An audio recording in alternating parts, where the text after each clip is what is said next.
What are Rosh Chodesh Clubs? Where do they come from? How they start?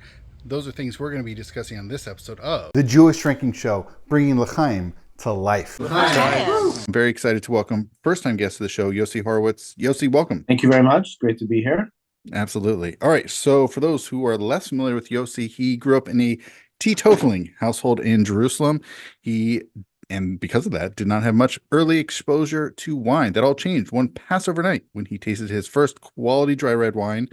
I'm curious to hear when that was. A lifelong passion was stoked, and by the time he was 30 and living in New York City, he was penning a weekly email blast to family and friends sharing his varied recommendations. Today, Yossi's Corkboard goes out to more than 11,000 subscribers around the world and covers the ever-expanding world of kosher wine, tasting more than 4,000 different kosher wines each year, keeps this deal-making attorney by day quite busy. So he has a website, Instagram, obviously the email, and more. What is it, and what's the origin behind it? What it is in a nutshell, and I'll explain, is basically getting together with friends and sharing good bottles of wine, right? So like many wine collectors or wine lovers, I am sure that I guess you said wine is your third, but I would say spirits and beer, but yeah. Most people are into wine. Well, spirits and beer, I think, doesn't have the same. I would say, as any good Jewish drinker, I also drink wine. No, but I'm saying, I mean, I have hundreds of bottles of scotch in my house. I don't drink it at all. It's all for guests. But it doesn't have the same problem of wine that I'm about to talk to. Most wine people are into wine and are wine collectors, have a lot of wine that they would like to drink, but don't necessarily want. It's not necessarily appropriate to share with anybody, right? And since most of us do most of our socializing and drinking on Shabbos meals, I constantly found myself in a situation where I was having people come over and I would open my wine fridge and I pull out shelf after shelf and say, okay, these guys aren't going to appreciate it. I don't want to open this bottle. And I was kind of depriving myself of my own wine because I didn't have the right people to drink it with. And then I went through a period where I was like, I'll open 2 bottles of wine. I'll open a people pleaser wine and I'll open a special bottle of wine. I'll keep the special bottle of wine near me. And if people want it, obviously I'm sharing it, but they don't notice, I'll drink most of myself. But that really led me to start thinking about different options. And there's a well-known in the non-kosher wine world concept called open that bottle night, which was invented by the previous wine writers of the Wall Street Journal, Dorothy Geithner, and I forget her husband's name. And they invented this concept, which was also to solve this problem, which is everybody has that bottle that they're saving for a special occasion that never arrives. You have that bottle, I spent a lot of money on it, or it was a special gift. I know it's really special. All the stars have to align before I open it, and inevitably they rarely do. And either you end up drinking it like Paul Giamatti did in that movie where he drank Sideways, where he drank the 1947 Cheval Blanc in a McDonald's. Yeah. Or it goes bad and you wait too long and you never like that occasion never occurs. So open that bottle night was to create a night where you would open that bottle that you had been saving. And it's a night, it's once or I think it's the third Saturday night or Thursday night, I don't remember, or Friday night in February.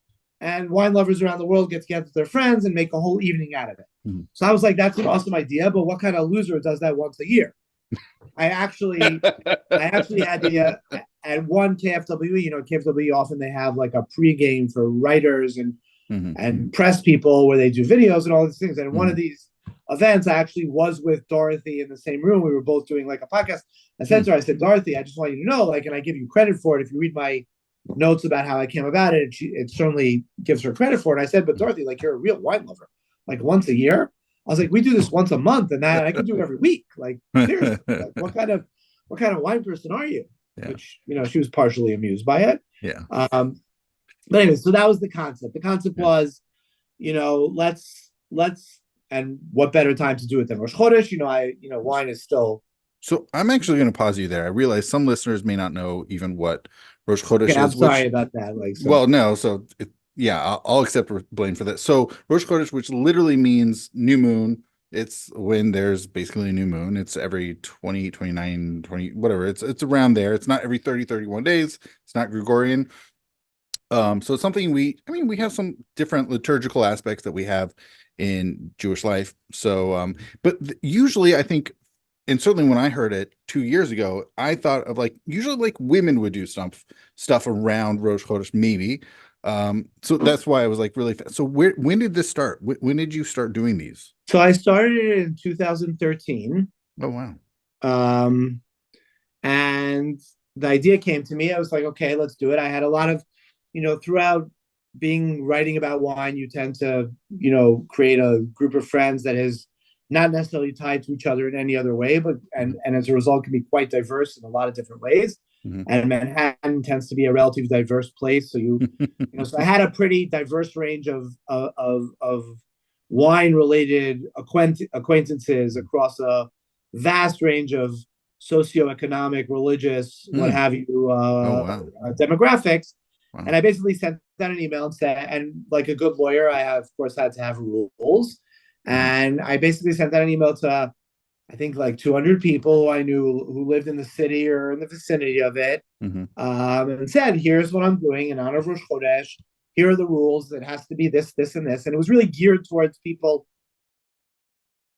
wine cellars. The goal was not to have people who would want to participate and go out and buy a bottle of wine to come, but really people who had the same problem of all this like great wine in their wine fridges or cellars or collections and didn't really have the right occasion. And basically, I limited it to 10 people because that was how many people I could comfortably fit around my dining room table in the city, and really felt like the right amount that you could divide a bottle where people would be bringing bottles and feel like they had, been gypped out of it. The truth is that these glasses, which are not my main wine glasses, but they're by Teku Stadt glass? Zizel.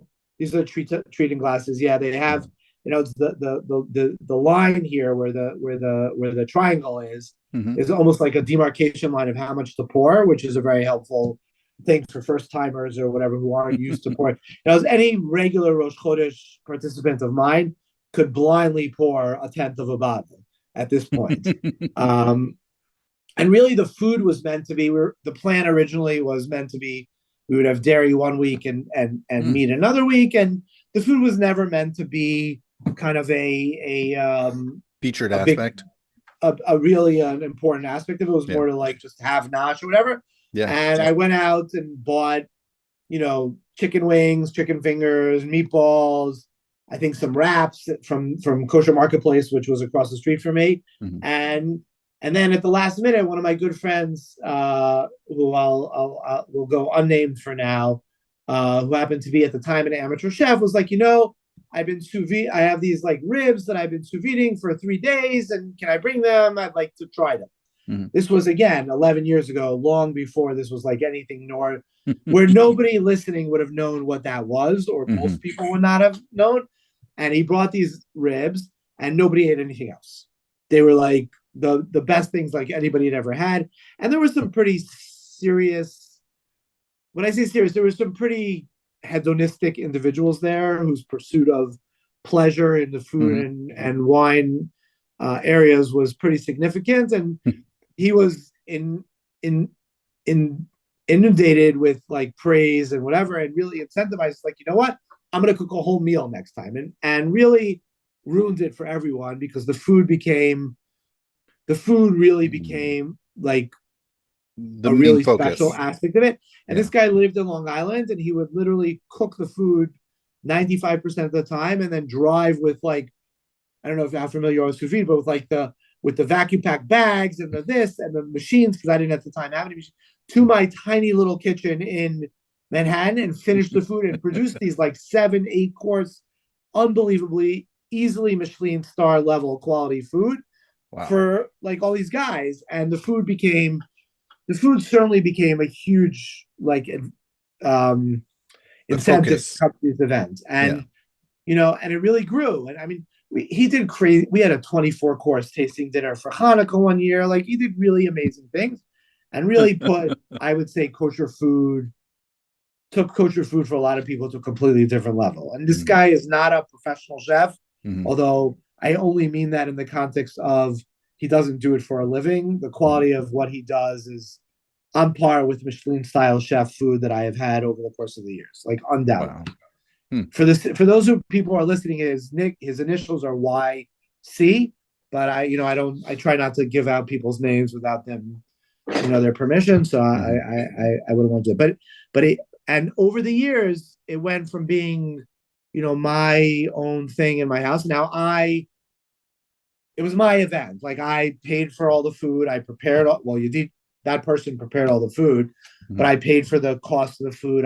And everybody's requirement was just to bring a bottle of wine that fit the criteria. And over the years, it really evolved, and it's now a completely global phenomenon. I think there are 35 of them regularly around the globe, and it's created a real, like, secret society almost. Like, if you are a member of a regular Rosh Chodesh club and you are in a city or a town where there is another one, you have instant friends.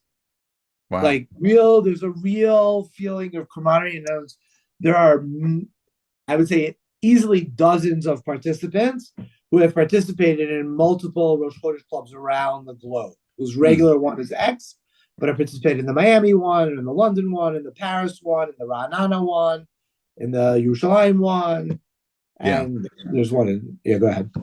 No, so that's all. So I'm curious. Did it change for you when the pandemic hit?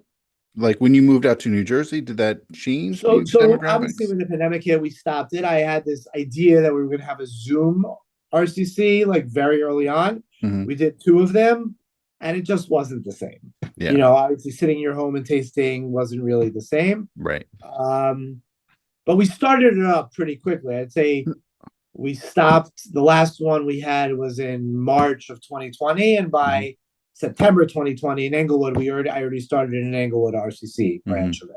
You probably had more space, right? It was outdoors, and people felt a little more comfortable, and it was by someone's pool, and his wife wouldn't allow us to have wine, glasses, because by the pool apparently you don't have wine. And I said, my wife's the same way. And I said that if we weren't going to drink out of real glasses, we weren't going to have RCC, and we had real wine glasses. By the pool.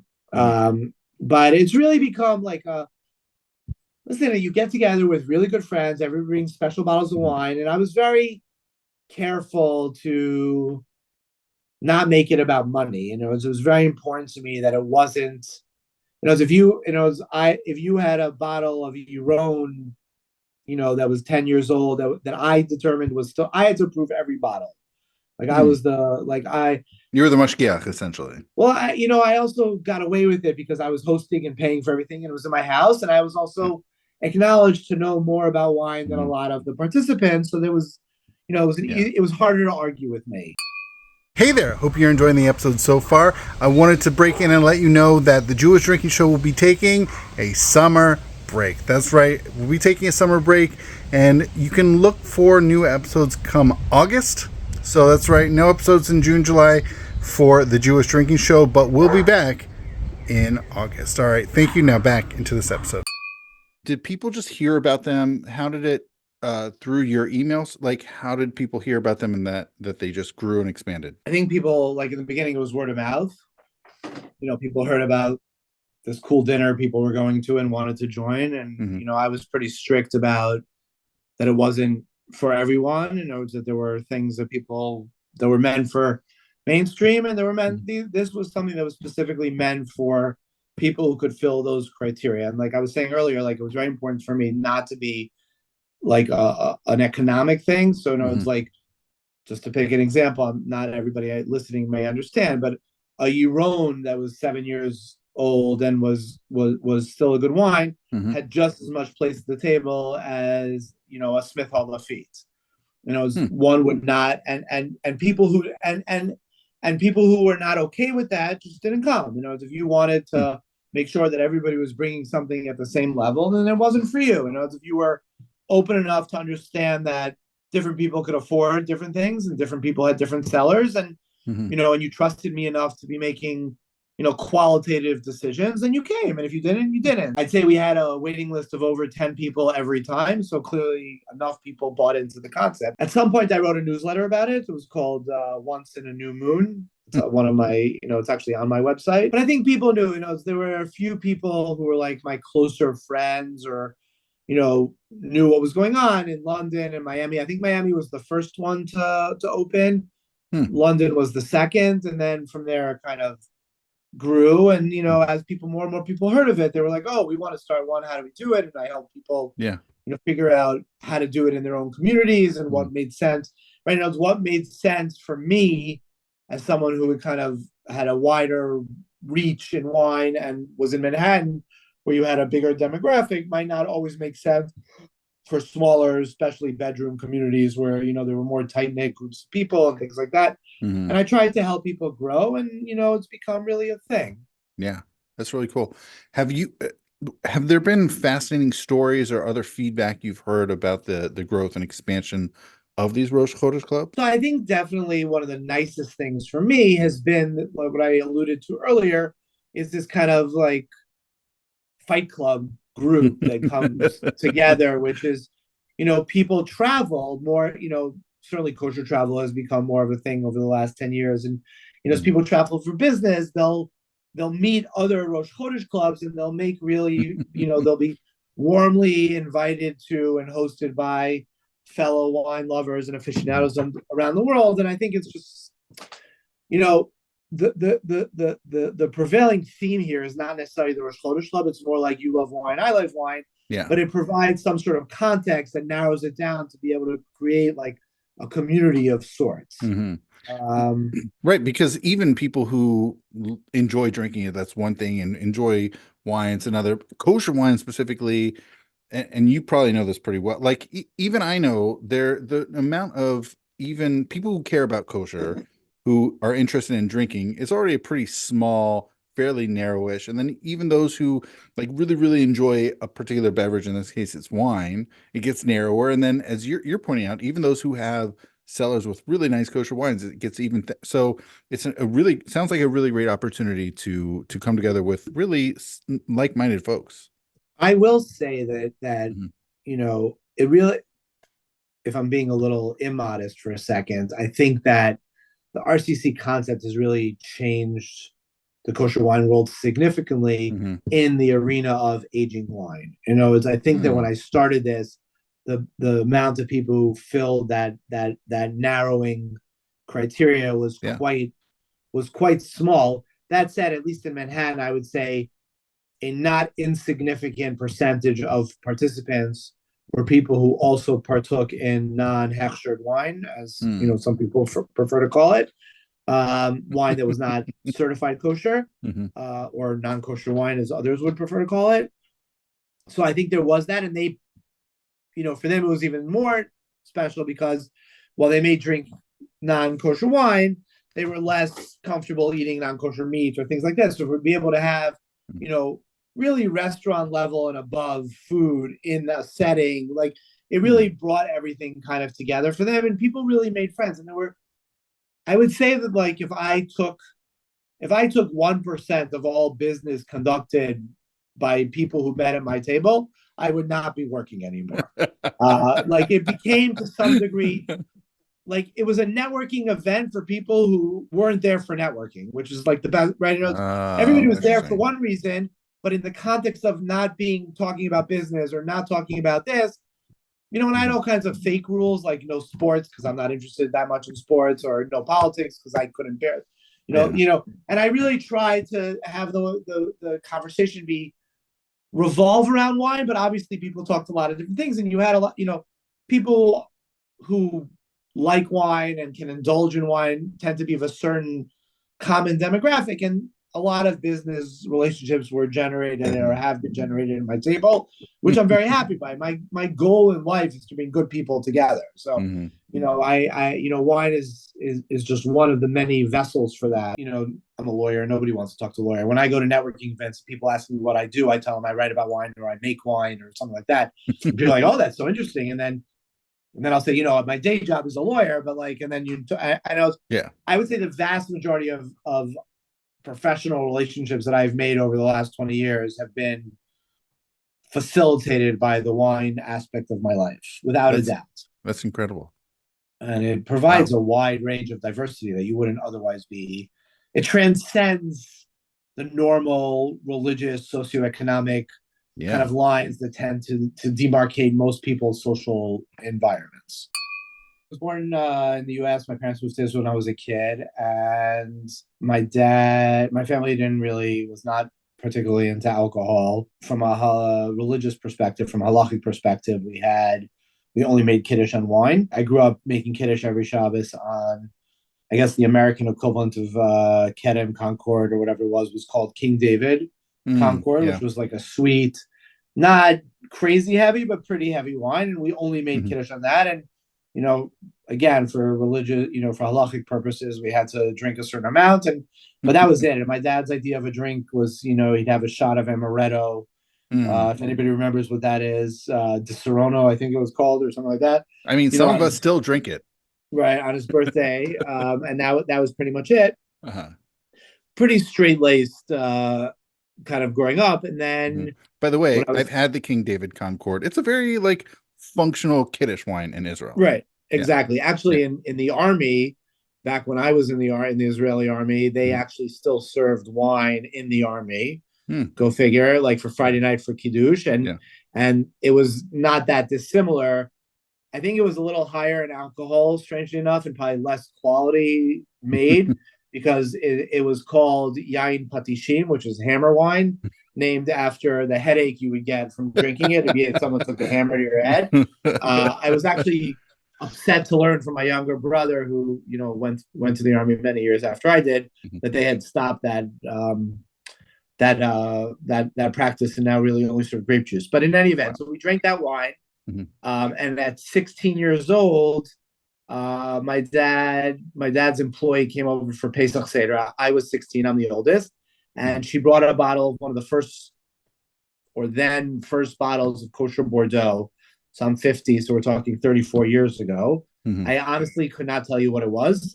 I've tried to figure it out. I have not been able to trace it back. It was the first time I'd ever had dry red wine. And I liked it. After Pesach, I meandered my way to a wine store in the center of Jerusalem where I lived at the time, called Avi Ben. I'm sure, I don't know if you've ever heard of it, but it's a pretty well-known wine store at the bottom of Machne Yehuda, like Kikar Chatulot or Kikar Muzika, it's called. Okay. And Avi Ben, the namesake of the store, was there at the time. And I guess there weren't a lot of 16-year-olds wandering into wine stores on Friday afternoons. And in Israel, they have wine. I guess the way they do in a lot of kosher wine stores in the U.S., they have wine tastings on Fridays where different people come or whatever. So they had the same thing there. And he started, he kind of took me under his wing, and I started tasting wine. And I got real, it's, as any wine lover knows, it's it's almost the black hole, and you can geek and nerd out on it, endlessly. And I really kind of latched into it and started going there every Friday. And every Friday I'd get introduced to a winery. And relatively soon after that, I kind of met up with Daniel Rogov, who was the former primary Israeli wine critic, the main one. I mean, he to date still has no peers, and he had this group of mostly irreligious older guys who would go around on the weekends and visit wineries and things like that, in addition to all his writing and things like that. And I started going to these winery visits with them. I was the only Orthodox person, and I was the youngest person, I'd say, by 5-6 years easily, probably even more than that. Really started getting into it, and at some point started giving recommendations to friends and family. I'm sure as a fellow kind of wine expert, connoisseur, aficionado, however we explorer, find ourselves, whatever it is, within a certain group or community of friends, you become their wine guy. Yeah. And so I kind of became that for my group of friends or acquaintances, and started to be the guy everybody turned to for wine advice. But I didn't. When I was still living in Israel, I started actually writing restaurant reviews before wine reviews, and it wasn't really until I moved back to New York. I was 30 at the time, so we're talking 20. Wait, can we just do a quick timeline for you? Yes, when did you move to Israel? When did you leave Israel? So I was born in the States, in Boston. My family, I am a 7th generation American on my father's side from Boston. Religious since they came to America in 1830 something. Wow. Both my grandparents went to Harvard, real American, but religious. Yeah. and grew up in Boston. And my Mhm. parents made Aliyah to Israel when I was 8 years old. And I lived in Hmm. Israel from the age of 8 to the age of 30. So Hmm. I went to school in Israel, went to yeshiva in Israel, went to Hesder in Israel, the joint. I went to the Hmm. army, law school, practiced for a couple of years, and then moved to Israel, Oh, wow. back to New York. Hmm. So when I moved to New York, that's really when Yossie's wine recommendations started, because the first Pesach I was here. So I guess I moved Labor Day '04. So in '05, around Pesach time, all the Pesach sales come out. As you all know, that's when most of the wine in America is sold, the kosher wine for sure. So we're talking 19 years ago then. We're talking 19 and a half years ago. Yeah. So April, Well, March 2005. 2005. So, I started getting all these emails from friends like, what do you recommend? This wine store's having a sale on this. And after I had returned. When did you start writing those restaurant reviews? The restaurant reviews were much earlier. So in your 20s already? Yeah, certainly in my 20s, in Israel. Mm-hmm. Again, we went out to eat a lot, and my wife and I went out to eat a lot, and I would, just write my thoughts on it. It was certainly not professional. Hey there, I want to break in yet again. Although I asked for support in financial ways because it does cost some money to make the hosting happen and other aspects of Jewish drinking happen. So your financial support is definitely appreciated. And don't forget, you can go to jewishdrinking.com/donate. But also, another way of supporting the show and everything that Jewish Drinking does is also to tell your friends, tell your neighbors. If you like this content, if you like this show, maybe people also like it. So feel free to let them know, hey, I have this interesting episode I heard, or a few episodes, or whatever it is, or even a few clips. Feel free to share with your friends. All right, thank you so much. Now back into the show. I responded to like 20 of these emails to various people. And then after 20 emails, it kind of hit me like, what am I doing? Like, I'm literally writing the same thing to everybody. I was like, you know what, screw it. I'm going to start writing these wine recommendations. Mm-hmm. And on the spot, I kind of came up with this concept. I'm going to write a wine recommendation. It's going to be called Wine Recommendations. Mm-hmm. I'm sure I can come up with a better name, which I still have not. But, and I'm going to recommend 2 white wines and 2 red wines every week. Even back then, I was very pro white wines. We're talking 19 years ago. My goal at the time was I was going to do 2 whites and 2 reds, and I was going to introduce like a new winery every year with a focus on Israeli wine every week. This is when you came to New York? This is after I moved to New York, so 2005, Erev Pesach, and I launched what has now become Yossie's Wine Recommendations. At the time, I just BCC'd, 200 of my closest friends and family, basically spamming them. And that grew over the years, and it was a relatively linear, slow growth in the beginning. Like I would say it took me probably from 2005 to 2009 almost to hit 500 people, which was at least then the limit of people you could BCC on Gmail. Yeah. At which point I moved to, I think was called Google Groups. I created a group. Oh, yeah. Wow. And that sustained me for a while. And the growth of the wine subscriber base directly correlated to the growth in kind of interest among mainstream consumers over the years. From Google Groups, I switched to, I think, MailChimp, and, had growth of, over 1,000 subscribers a year for a couple of years. And now it's kind of evened out. I'd say since COVID, up, down 500 people, around the 10, 11,000 people. I've also been writing a lot less in the last couple of years for a myriad of reasons. I taste wine all the time. I taste wine in the week. I buy all the wine I taste. Even when I go to a wine show or a winery, many times or as often as I can, I will buy the wines in a store and taste them on my own to make sure that I'm having the same experience that the consumer might have. To try and equalize it to the best of my ability.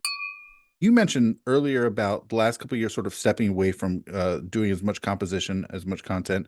So for you, what compelled you to sort of, I don't know if it was stepping away, if that's the right word, sort of what was for the drawdown in content? I think it really was just circumstantial. It was just COVID and my job, and I switched jobs, and I had to, I made partner in my firm, and I suddenly had to focus more on business development and things like that. And there was COVID, and I wasn't traveling as much, and I just kind of, writing is, you have to feel it, and I just wasn't feeling it as often, and I'm consistently trying to get back to it, but it's harder than it used to be. Cool. I'm also doing, I do the Rosh Chodesh Club. I actually make wine. What? That's a separate email address. Wait, what on do you a, on a what's the wine you make? and so I do a lot of different things, and I consult for wineries Wait, and raise so money for wineries for free also. But wait, like so I'm enmeshed in that world, and I do a lot of different things. So just create like 7 questions. Wait, so sorry. so you're creating wine. Is that just like a home brewing thing, or is that you're creating labels? So I don't really. I'm gonna be a little. I'm gonna be what it may sound a little bit cagey, but Okay. I don't really. You know, it's not really public. So Okay. a bunch of years ago, I'd say almost 10 years ago, I was bored and Mhm. I felt like I had all these amazing by virtue of what I do and having been done it for so long, I have pretty good relationships with, the vast majority of kosher winemakers around the world. I made a decision early on that I was only going to write about wines that I liked. So no, Mhm. it's unlike some people who only say good things about all wines, or some people who are very happy to say not nice things about wines. My kind of line was I taste all the wines, I review all the wineries, but I will never recommend a wine that I would not drink myself, not necessarily Mhm. buy it for myself, but that think that people won't enjoy. And I won't write negative things and I don't give scores either. People who read me enough or know me over the years can learn to read between the lines. And I'll write about, if I write about a winery, and you read my notes and they're only like the winery makes 40 wines and there are only 3 wines listed, you can kind of figure it out. Mhm. But the goal here was really to push people to try new things, to learn more about the world of wine, and really not to disparage people or that. But at the same time, I could never see myself saying something, I don't want to even say not true, but I could never see myself encouraging someone to purchase a wine that I would not think that they should purchase. So I didn't want to Yeah. be in that situation. And I have a not insubstantial amount of people who like take my advice and take me seriously. And I felt Mhm. like a lot of responsibility towards those people who I view as my constituents, as opposed to, let's say, the wine industry or the winemakers. Mhm. Um, so anyway, so I felt like I had I had all these amazing relationships with wineries and winemakers, and at the same time, I had all these people who had means, for lack of a better word, and Mhm. liked wine and trusted me. I was like, I could do something cool with this, and I decided to make my own wine. Mhm. And basically, I was leaving Israel after a trip of having visited 10 or 12 different wineries, as I usually do. And as I got on the plane, I wrote this email again. I BCC'd, I don't know, 50 people probably Mhm. who I thought could afford it. And I was like, listen, I have this idea. I'm gonna make I'm gonna make these proprietary blends. It's gonna be the goal was derived to be, let's make the wine that the winemaker wants to make, but isn't making for commercial purposes, right? Hmm. At the time, I think the Does that example I happen used. often? So at the time, this was like 10 years ago. I think it was, I was a big Cab Franc lover back in the day. And I was Uh-huh. like, okay, Cab Franc was not a particularly popular blend, Yeah. varietal, Mhm. grape variety. And I felt like the reason that there weren't more of them, or the high quality grapes were not being used for straight Cab Francs, but rather being blended, was because the market wasn't familiar with it. And at the end of the day, a winery is a business. So I kind of came up with the idea, Hmm. like, let's get a bunch of money and go to the winemaker and say, we'll pay you up front for this Mhm. barrel. You make what I want. You're paid day one. You don't have to worry about it, and then we'll just split it amongst ourselves. And it was kind of set Hmm. up as a chabura, which is Yeah. a group of people who get together. Mhm. Everybody pays for their own share. I started making 6 different wines, 1 barrel of each, and everybody kind of bought. There were 30 shares.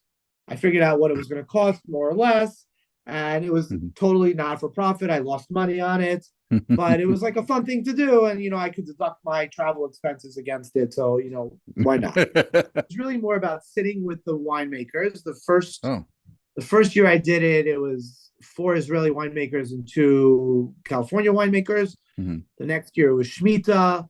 So there was only Mhm. one winemaker, one Israeli winemaker, So 2015. 2015 was the second year I did it. So Mhm. that year I had one Israeli winemaker, Mhm.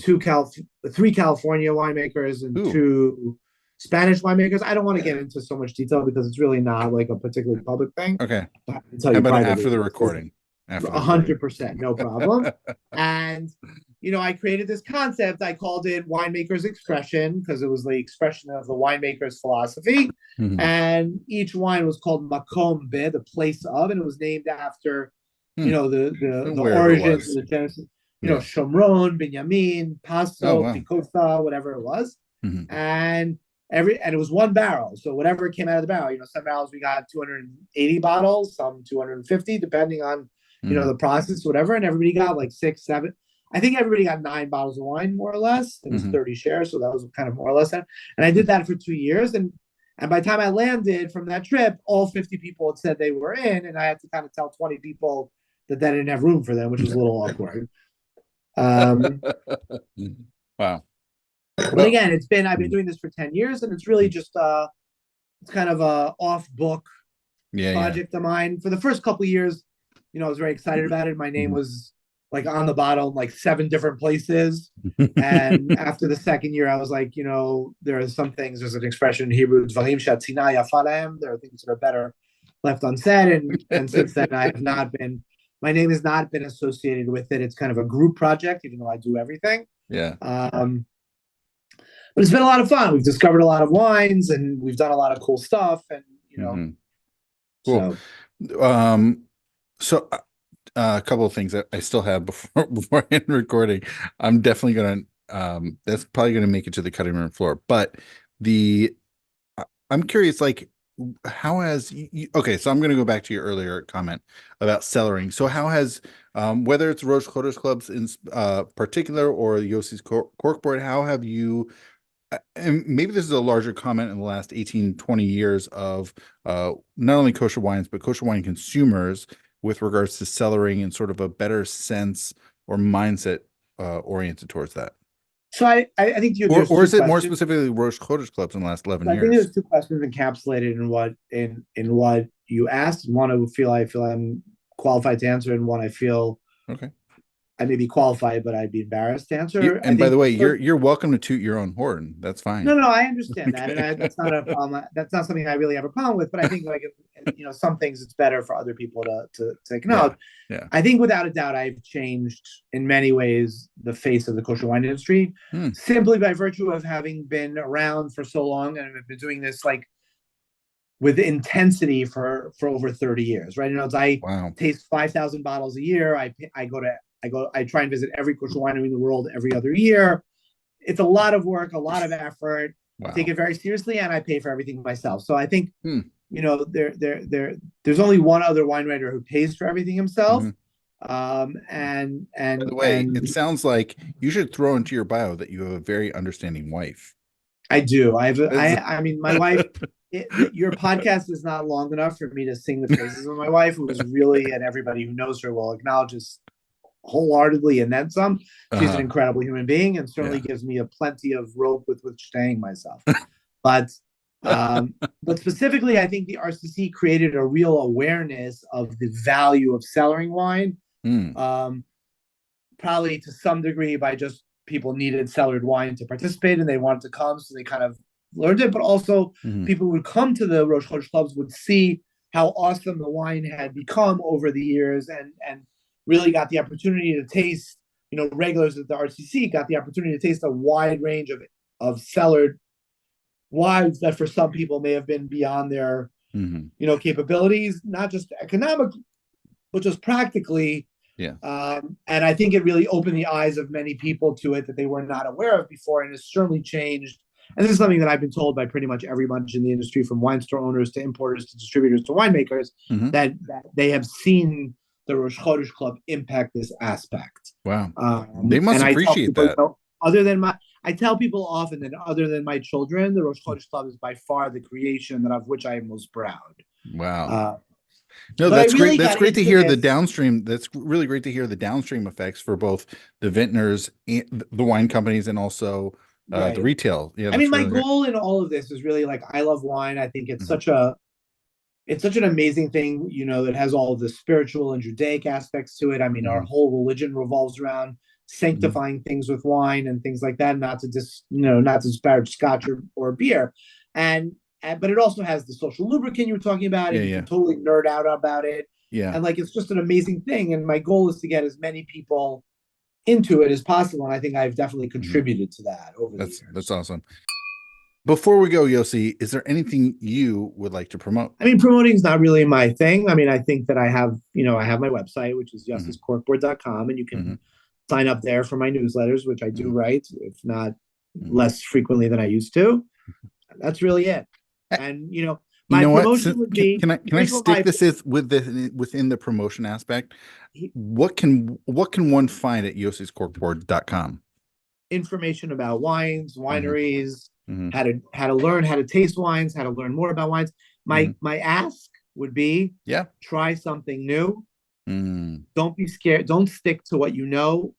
There's a wonderful world out there of a lot of different. Don't be one of those people who says I only drink red, or I only drink Cabernet Sauvignon, or I only drink Israel, or I only drink France. Don't be that guy or girl or whatever. Drink. Always try something new, but most importantly, also remember that wine is for pleasure. Wine is a beverage that we drink to enjoy. So just because somebody tells you this is the best thing on the earth, including myself or any other expert or person who knows, if you drink a wine and you don't like it, don't drink it. Because even if it's the best wine in the world, if you don't enjoy it, it's not the best wine for you. And the truth of the matter is that the best wine in the world for you is the wine that you enjoy the most. And don't let anybody ever tell you otherwise. All right. To that. And with that, we'll finish with L'chaim. L'chaim, my friends. Thank you for your time. Thank you for having me. It was a pleasure.